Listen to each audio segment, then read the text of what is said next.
Une minute, on démarre.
Et dans le cadre de ces rencontres, je bénis celle qui nous a fait nous rencontrer il y a 5 ans, c'était en pleine campagne électorale, Madame le maire d'Avignon, qui est passionnée de rugby à 13, qui dans sa jeunesse se souvenait d'avoir croisé Puy-Gobert, le célèbre buteur perpignanais, m'avait demandé de vous rencontrer, Président, ainsi que Philippe Duclos, pour mettre en place une véritable stratégie pour relancer le rugby à 13 à Avignon.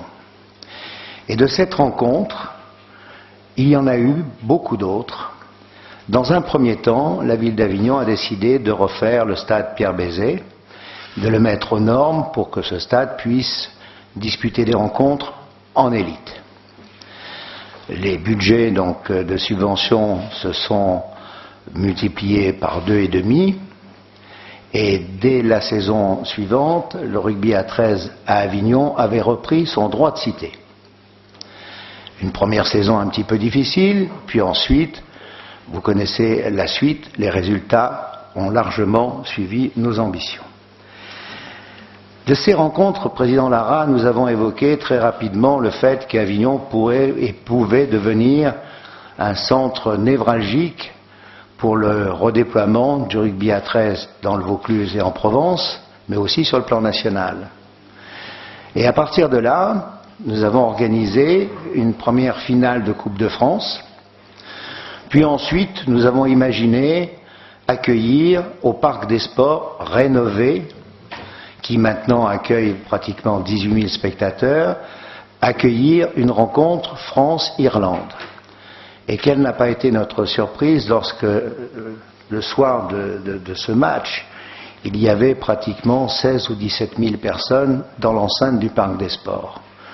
Ça nous a donné des idées, et ensuite on s'est dit pourquoi pas en organiser une autre, et profitons du fait que l'Angleterre, qui est quand même une nation majeure dans le rugby à 13, puisse se déplacer à Avignon.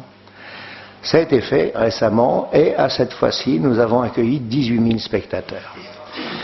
Donc nous nous sommes dit que dans le fond, il ne nous restait plus qu'un échelon à franchir pour aller jusqu'à la Coupe du Monde de rugby, qui se déroulera donc l'année prochaine, et d'accueillir une rencontre de la Coupe du Monde, de préférence bien évidemment avec l'équipe de France, et si possible avec l'équipe de Nouvelle-Zélande.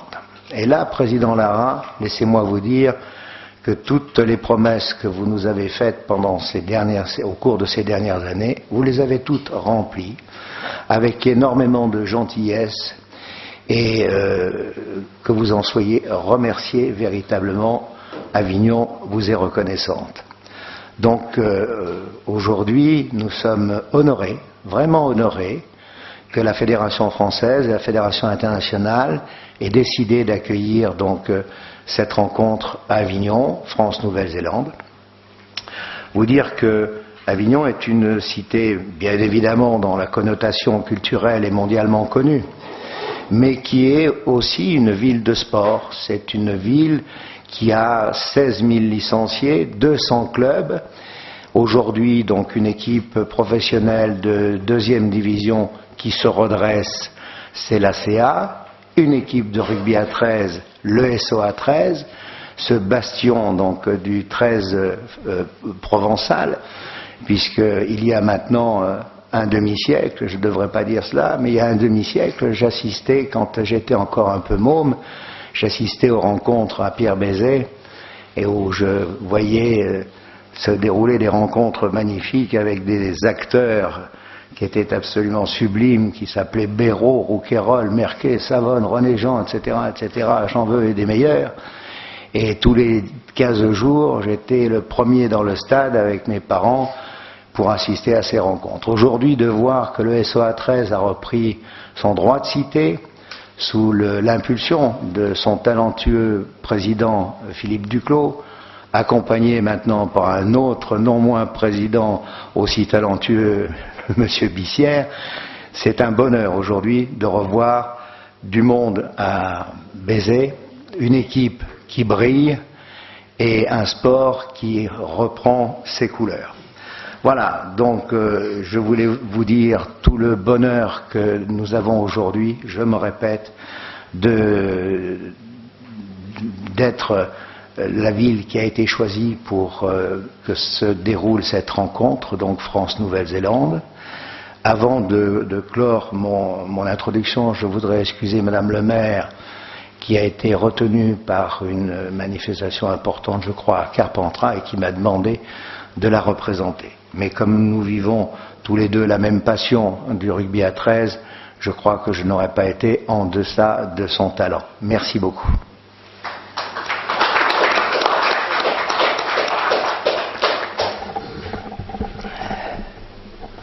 Oui, merci. Cher Monsieur Bompard, cher Monsieur Assouline qui représentait aujourd'hui la région, c'est vrai que c'est un jour important, puisque ce 22 mars 2013 vient officiellement lancer la prochaine Coupe du Monde qui aura lieu en 2013 en Angleterre, au Pays de Galles, en Irlande et en France, après de multiples discussions que la Fédération française a menées avec la Fédération internationale, parce que comme vous le savez, avec les anglo-saxons, rien n'est jamais acquis et il faut effectivement batailler.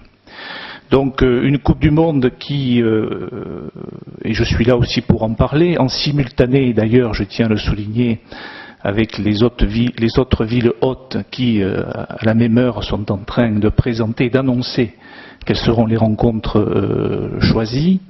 Vous dire que ce sera une Coupe du Monde qui est pleine d'ambition, parce que d'abord le nombre d'équipes sera relativement important par rapport à la précédente qui avait eu lieu en 2008.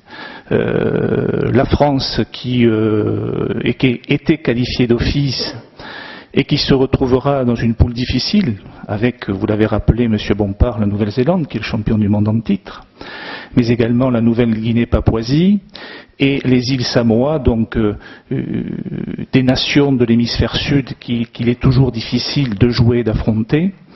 Donc beaucoup d'ambition par rapport à la compétition et beaucoup d'ambition aussi pour le 13 de France. Le 13 de France qui, depuis plusieurs années, se reconstruit et surtout, notamment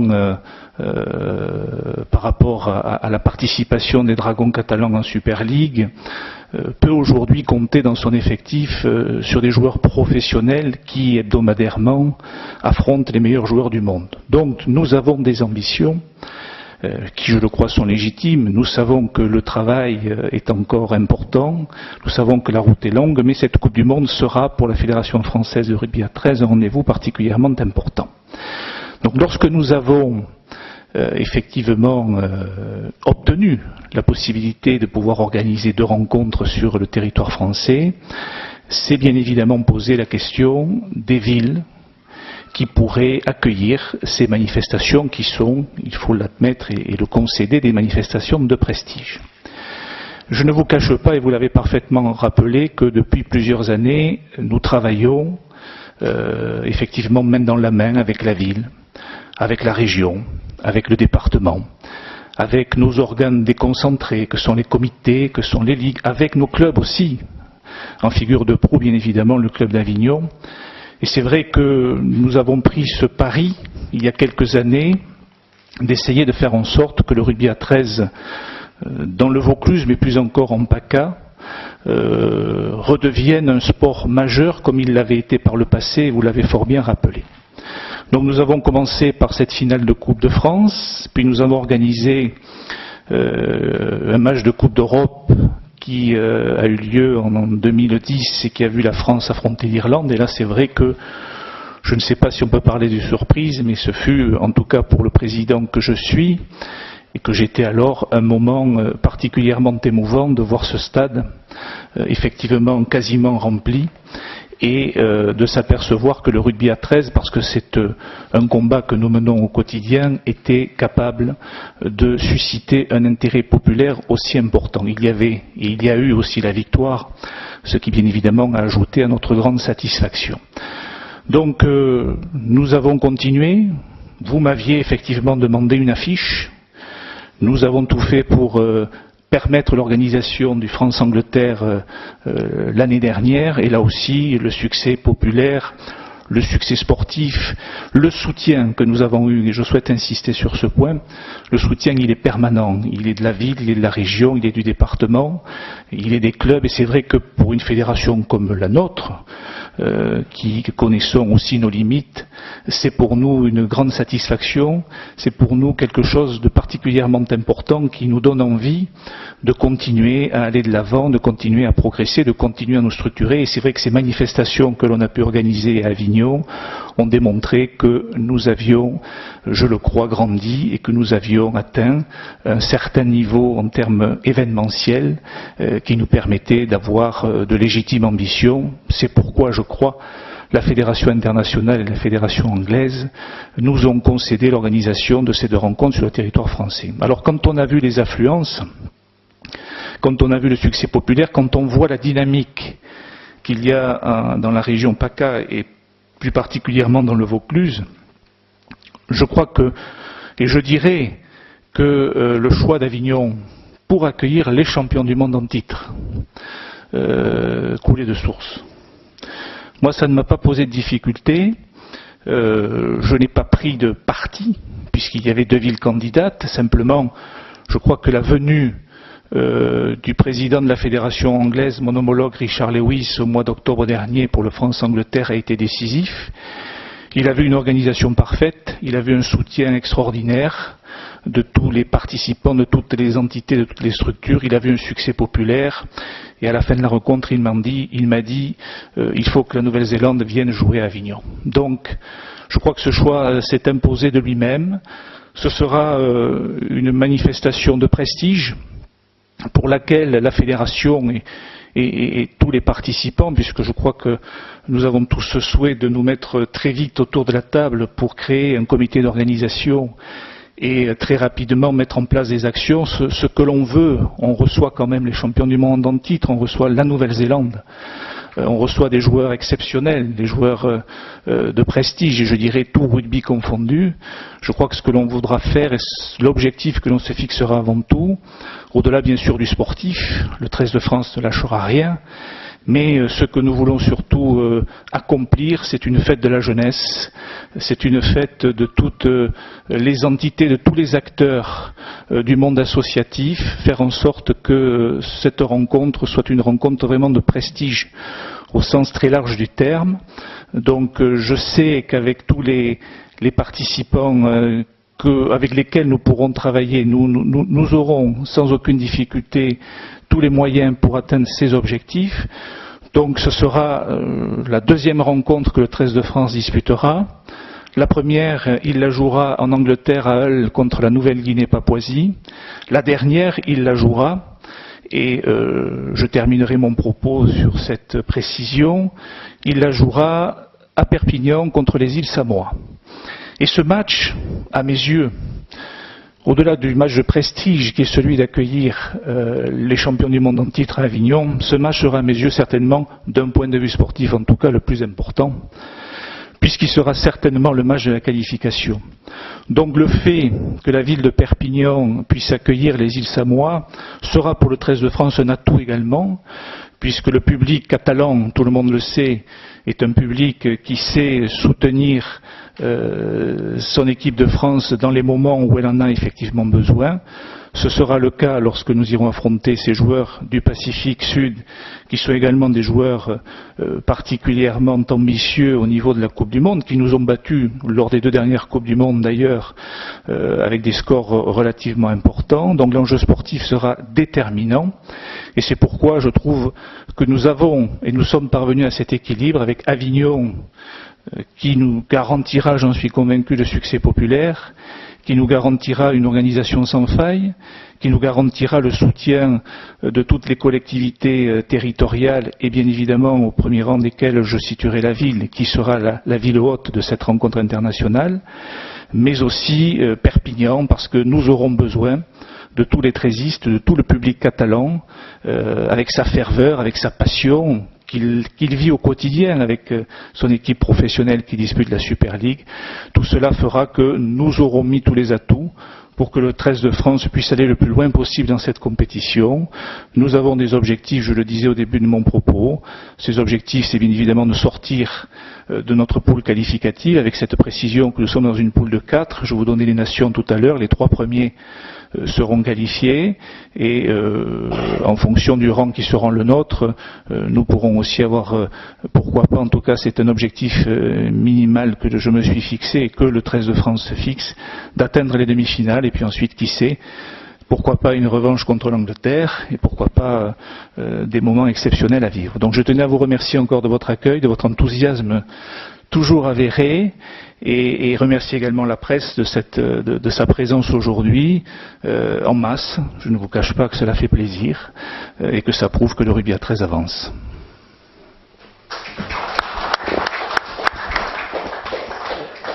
Avant de passer la parole à notre ami Assouli, laissez-moi vous dire tout le bonheur que j'ai de l'avoir à nos côtés, et à travers lui, donc la région. Nous partageons depuis pas mal d'années ensemble une passion pour le sport, et de savoir qu'aujourd'hui la région accompagne le rugby à 13 et que c'est notre ami Assouli qui en est le partenaire principal, ça me touche vraiment. Merci.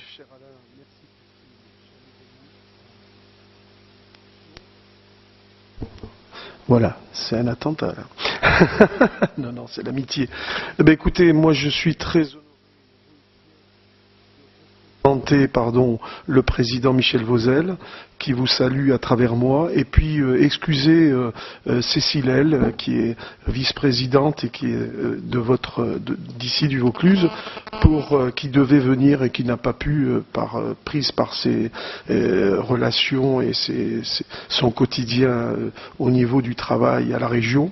En tout cas, moi, je voudrais féliciter Monsieur le Président de la Fédération Française Rugby à 13, Monsieur Lara, qui par sa ténacité, son travail, sa rigueur et aussi sa gentillesse de travailler et de nous avoir mis le dossier sur la table. En tout cas, je suis très fier et heureux d'être associé avec mon ami Alain Bompard, dont il vous l'a dit, nous partageons les mêmes passions, le sport en général, le football en particulier. J'ai eu l'honneur de le voir et de lui mettre le micro il y a quelque temps quand il était chez les Verts à Saint-Étienne, donc c'est un souvenir chaleureux évidemment, et je suis très très content que cette belle rencontre ait lieu à Avignon, terre de l'Ovalie, qui sera peut-être, sans doute même, la capitale du rugby à 13 ce jour-là, contre la prestigieuse équipe de la Nouvelle-Zélande. En tout cas, je voudrais saluer à travers tout le monde, les dirigeants de clubs, les bénévoles, les associations, les sportifs, et puis mes amis de la presse, Gilles Esté et la rédactrice en chef de France Bleu Provence. En tout cas, du Vaucluse, pardon, oh là là, c'est... désolé, c'est... Oh oui, tu peux. Comme j'étais là, bon, c'est une vieille habitude. C'était mon média à l'époque. Donc, évidemment, ce match va être prestigieux. La région a compris que c'était un bel effort. Et puis, pour la région, c'était beau de recevoir ce magnifique événement. Comme nous l'avons été à l'époque pour le récent France-Irlande, je crois, et où j'étais très honoré d'être là et impressionné par ce public rugbystique qui était là ici en terre d'Avignon. Et il y avait un monde fabuleux. C'est vrai qu'il y a le football, c'est vrai qu'il y a d'autres sports, mais le rugby à 13 a largement sa place parce que dans la région, que ce soit même à Marseille et dans les environs, le rugby à 13 peut vivre des moments énormes, des moments aussi grands que ceux du rugby à 13, à 15 en tous les cas, c'est ce que je souhaite. Et puis, vous avez parlé de la jeunesse, eh ben, le rugby, c'est vraiment une belle image pour la jeunesse, le respect de l'adversaire, le respect d'autrui, et puis la fameuse troisième mi-temps. En tout cas, la région, à travers mon discours, fera tout pour vous aider. On doit se revoir pour discuter encore des formalités, mais sachez que nous prenons cette Coupe du Monde très au sérieux. Je suis très heureux d'être à côté de mon ami Alain Bompard pour pouvoir vous aider au maximum au vu du dossier par la suite et des réunions. En tout cas, je voudrais vous dire aussi que avec la ville d'Avignon, avec tout ce monde qui est là présent, presse y compris, nous serons tous sur le pont d'Avignon pour aider le rugby. Merci beaucoup.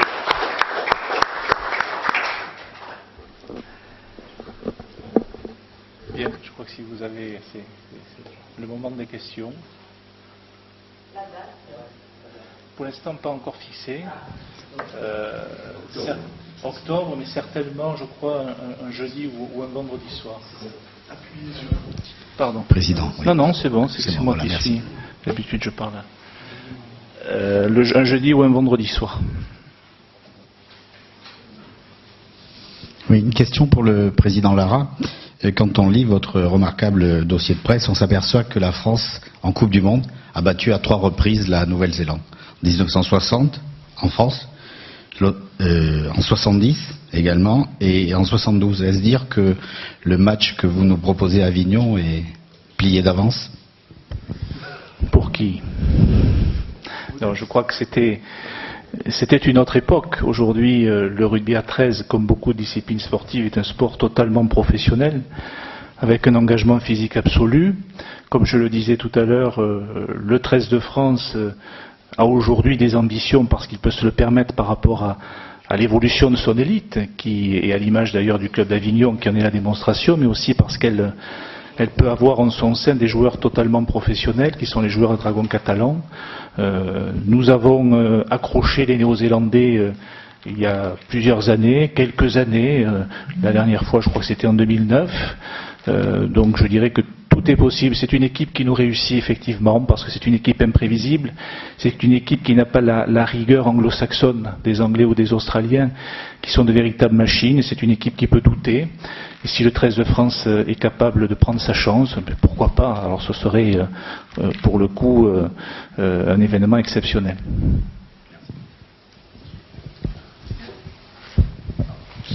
Juste une petite question encore au président Lara. L'équipe de France est toujours à la recherche d'un nouvel entraîneur, un nouveau sélectionneur? Oui.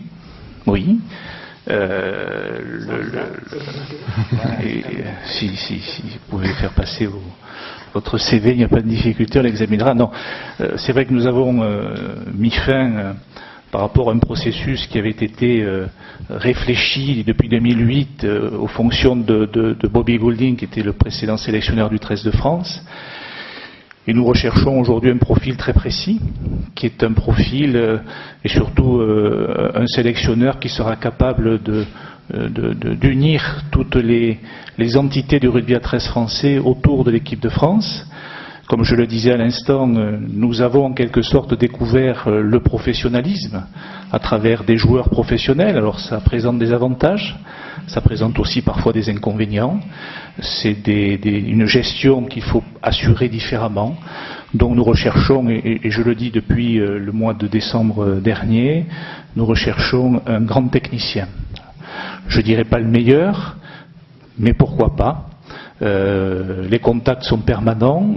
Pour ne rien vous cacher, j'attends une réponse pour le début de la semaine prochaine par rapport à un candidat qui, je crois, permettra au 13 de France de concrétiser les ambitions et les objectifs qui sont les siens. Mais c'est vrai que j'ai décidé, et nous avons décidé au niveau du comité directeur fédéral, de nous donner le temps.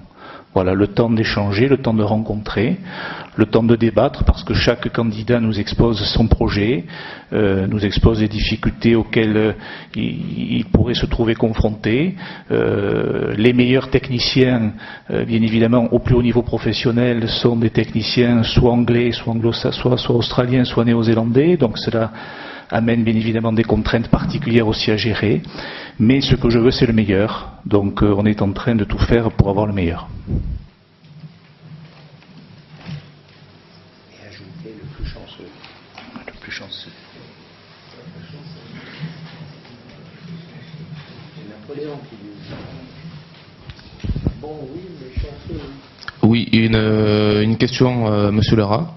Donc les demi-finales du championnat de France, bon c'est un autre sujet, mais vont avoir lieu les 5 et 6 mai prochains. Est-ce qu'il y a des chances que Avignon et le Parc des Sports puissent accueillir cette demi-finale? Il y a toujours une chance. Maintenant, le lieu n'est pas fixé, pour la simple et bonne raison que ces demi-finales se joueront sur un même terrain, donc avec 4 équipes qui seront encore ambitieuses pour décrocher le titre de champion de France. Donc c'est une possibilité, on ne l'exclut pas. C'est vrai que ce que je souhaiterais avant tout, et je crois que tous les clubs, au-delà du fait de savoir si Avignon sera ou non en demi-finale, mais je crois que tous les clubs du championnat de France, du clos... Est-ce que vous me cachez on serait pas en demi-finale?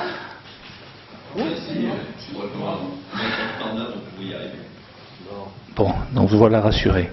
Mais au-delà de ça, c'est vrai que je crois que tous les clubs d'élite ne verraient aucune objection à ce qu'il y ait des demi-finales avec Avignon, demi-finaliste en Avignon. Mais l'objectif, bien évidemment, sera là encore de jouer dans un stade plein, parce qu'il faut créer l'événement, et si nous venons en Avignon, c'est dans cette perspective. Mais il y a d'autres candidats, et il y a d'autres sites qui sont aussi capables de générer un succès populaire tel qu'on le souhaiterait pour 2 manifestations d'importance, puisque qualificatives pour une finale. Notre site est intéressant. Hein.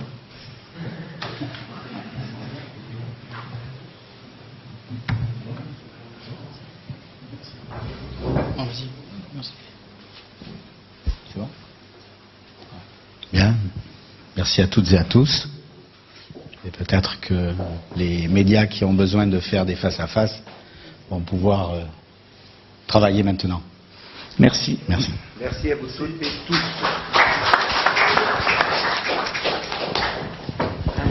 Je suis à la hauteur.